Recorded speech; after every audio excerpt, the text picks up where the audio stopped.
Hi, I'm Mickey Walsh. And I'm Andy Chapman. We're from Crossfit Limavady, and what we're going to do is over the next few weeks we're going to break down the four main overhead pressing movements that we would get in CrossFit. So we've got a strict press, a push press, a push jerk and a split jerk. So first up we're going to find the rack position. That's the rack position we're using all the lifts, so nice high elbows, barbell resting right on the shoulders. That's for all lifts. Okay, so we're going to look at strict press first. The only thing that's different between a strict press and all the other movements is that there's no dip of the hips. So everything from the hips down stays nice and still. That doesn't mean that you're not doing anything with your big movers in your legs. They're nice and solid, they're held in isometric contraction. And all we're looking to do is use the shoulders and triceps to press from the rack overhead. So it's going to retract the chin. Press through, head through again, and lock out. So he's going to take it back to the rack again. We're going to talk about frontal plane. That's really important for all of this. There's an imaginary line that runs from your heels up to your hips, ears and right up to the sky. You're going to try and keep that barbell in all your pressing movements as close to the frontal plane as possible. So if you look again, he's going to retract the chin. That's going to allow him to stay in the frontal plane as he presses up through. Good midline stabilisation. So that's the strict press.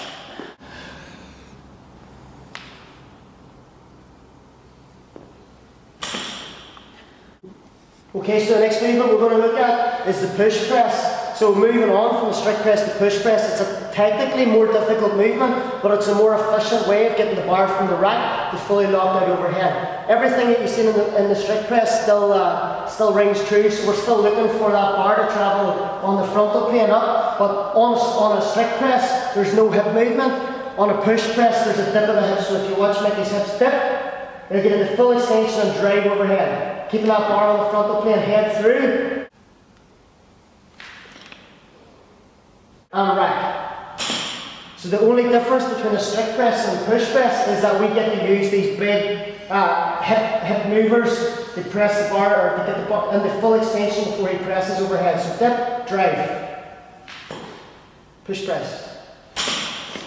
So the third movement that we'll spend time looking at is called the push jerk, and again it's another movement on from the push press. So again, slightly more technical, but a more efficient way again of getting that barbell from rack to press out overhead. So you've still got that 2-inch dip of the hips as you would do in the push press. Only this time, as you get into full extension, you're going to double dip. So you're going to catch the barbell dip, and then you're going to stand it. So that's 2 dips of the hips. It's dip to press. And then he's going to press under the bar and catch with soft knees.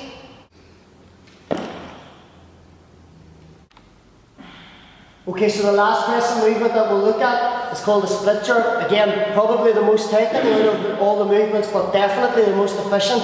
And it's the movement that you would see quite a lot in weightlifting circles for weightlifters performing the clean and jerk. It would be the preferred pressing movement for a clean and jerk would be the split jerk. So he's going to dip. And he's going to press under the bar and split. So he's going to throw one leg forward, one leg back. He's going to be in full extension as he catches the weight. And then he's going to bring his feet together and re-rack.